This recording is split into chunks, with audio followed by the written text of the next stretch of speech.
దళితులు క్రైస్తవ మతం స్వీకరిస్తే ఎస్సీ హోదా కోల్పోతారంటూ సుప్రీంకోర్టు ఇచ్చిన తీర్పు దళితుల మనుగడే ప్రశ్నార్థకరంగా మారేలాగా ఉందని ఆదిమానందర సంఘం జిల్లా నాయకులు పొంగులేటి జయరాజు ఆవేదన వ్యక్తం చేశారు. పాత మున్సిపల్ కార్యాలయం వద్ద దళిత సంఘాల కార్యాలయంలో ఏర్పాటు చేసిన విలేకరుల సమావేశంలో జయరాజు మాట్లాడుతూ బీసీలు, ఓసీలు క్రైస్తవ మతం స్వీకరిస్తే కులం మారినప్పుడు దళితులు మాత్రమే క్రైస్తవ మతం స్వీకరిస్తే కులం మారుతుంది అని తీర్పు ఇవ్వటం సరికాదంటూ విమర్శించారు. దీనిపై ఈ నెల 26వ తేదీన అంబేద్కర్ భవనం నందు జరిగే రౌండ్ టేబుల్ సమావేశంలో ఎస్సీలు, బీసీలు, క్రైస్తవులు, పాస్టర్లు పెద్ద ఎత్తున పాల్గొని సుప్రీంకోర్టు నిర్ణయాన్ని వెనక్కి తీసుకునే వరకు నిర్వహించవలసిన పోరాటంపై చర్చించాలని పిలుపునిచ్చారు. ఈ కార్యక్రమంలో దళిత నాయకులు కదుమల గంగాధర్, కంచార్ల సుధాకర్, జోజీ పాల్గొనడం జరిగింది.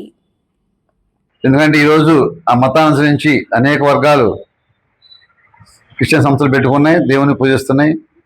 కరూరు టెంపుల్ కానీ, సతీష్ గారు కానీ, కాపులు, రెడ్లు, కమ్మరు, బ్రాహ్మణులు, వైశ్యులు కూడా ఇక మతాన్ని తీసుకుని ఆ దేవుని అంగీకరించి అనేక చర్చలు కట్టడం, అనేక మందిని ఆ యొక్క మతం బోధ చేసి దేవుణ్ణి పూజించడం జరుగుతుంది. కనుక వాళ్ళకి లేని వివక్షత మన దళితులుగా ఓన్లీ క్రైస్తవ మతం తీసుకుంటే ఎందుకు వివక్షత చేస్తున్నారు? ఇదే పరిస్థితిలో ఆ రోజు బౌద్ధ మతం తీసుకుంటే ఓకే ఎస్సీ హోదా పోదన్నారు, సిక్కు మతం తీసుకుంటే ఎస్సీ హోదా పోదన్నారు. కానీ క్రైస్తవ మతాన్ని ఎందుకు ఆ రోజు అంగీకరించిన కారణం అప్పుడు ఉన్నది బ్రాహ్మణవాదం, బ్రాహ్మణులే క్రైస్తవులు, ఈ దళితులు క్రైస్తవులు కాదు అప్పటికి.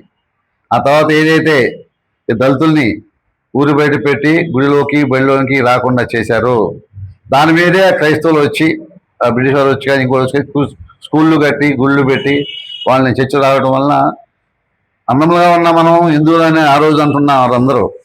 ఆ రోజు గుళ్ళోకి రాణిస్తే ఈ యొక్క చెప్పలేదు కాదు, ఇక క్రిస్టియన్ మతం అనేది ఇక్కడ వచ్చేది కాదు. మరి ఆ రోజు మీరు ఈ హిందూగా ఉన్న దళితం దూరం పెట్టబట్టే గుళ్ళోకి బళ్ళకి రానివ్వబట్టే ఇది క్రైస్తవులు తీసుకున్నారు.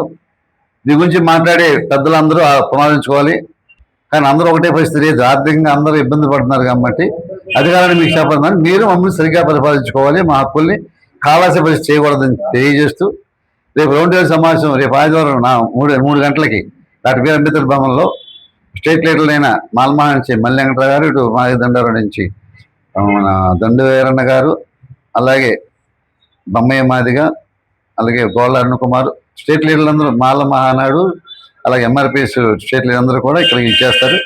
ఈ 2 రోజుల సమావేశాన్ని చుట్టుపక్కల కాన్స్టిట్యూన్సీలో ఉన్న మనందరూ కూడా సర్పంచులు, ఎంపీసీలు, ఎంపీడీసీలు, రేపు భవిష్యత్తులో పోయే మన సీట్లు దీనివల్ల మా వార్డు మెంబర్గా పోటీ చేసే పరిస్థితి ఉండదు. కనుక మీ అందరూ కూడా ఐక్యంగా ఈ సమావేశం ఏర్పాటు చేసి సమావేశానికి వచ్చి దీన్ని జయగ్రాజు చేయవలసిందిగా కోరుతూ ఈ యొక్క ఆహ్వానం అందరికీ ఇస్తున్నాం. కనుక ప్రతి ఒక్కరు దీనికి అటెండ్ అయ్యి దీనికి ఆహ్వానానికి బీసీలు రావచ్చు, ఓసీలు ఉన్న మాకు సపోర్టర్స్ రావచ్చు, ప్రజా సంఘాలు రావచ్చు, అన్ని సంఘాలు రావచ్చు అని కోరుతూ అందరూ ఈ యొక్క కార్యక్రమానికి ఇచ్చేసి ఈ 2 సంవత్సరం జయప్రదం చేసి కోరుతున్నాం. జై భీమ్. ఈరోజు గుడివాడ నియోజకవర్గం అట్లానే మరి కృష్ణా జిల్లా దళిత క్రైస్తవులకి కృష్ణా జిల్లా నుంచి దళిత నాయకత్వం ఈరోజు మేము ఎన్నాళ్ళకు ఏదైతే భారతదేశంలో లౌకిక రాజ్యాంగం ఉందో అట్లాంటి రాజ్యాంగంలో క్రిస్టియానిటీని అంచబడటం అనేది మనందరికీ తెలిసిన విషయం. కానీ ఈ క్రైస్తవులు నిజమైన క్రైస్తవులుగా ఏదైతే అసమానతలతో ఉన్న ఈ క్రైస్తత్వం పోరాడటం అనేది, ప్రశ్నించడం అనేది, లేక దేవుని దయ మీద ఆధారపడి క్రైస్తవాన్ని బ్రతికించాలనే ఆలోచనతో ఉన్న మన క్రైస్తవ ప్రజానికానికి ఇక్కడ దళిత నాయకత్వం పిలుపునిస్తా ఉంది. గత కొన్ని సంవత్సరాలుగా ఈ అసమానతలను ఎదుర్కొంటున్న దళిత నాయకత్వం పిలుపుని ఆస్వాదిస్తూ మీరు అంతా కూడా రేపు జరగబోయే గుడివాడ టౌన్లో అంబేద్కర్ గారి భవనానికి మీరందరూ ఆదివారం సాయంత్రం 5 గంటలకి మీరు సమావేశానికి రావాలని, 4 గంటల్లో మీరు రావాలని, ఈ కార్యక్రమానికి ఏదైతే మరి ఈ అసమానత నుంచి మీరు చైతన్యవంతంగా ఆలోచించి ఈ కూటమి ప్రభుత్వాలని మీరు ప్రశ్నించాల్సిందిగా ఆహ్వానిస్తా ఉన్నాం.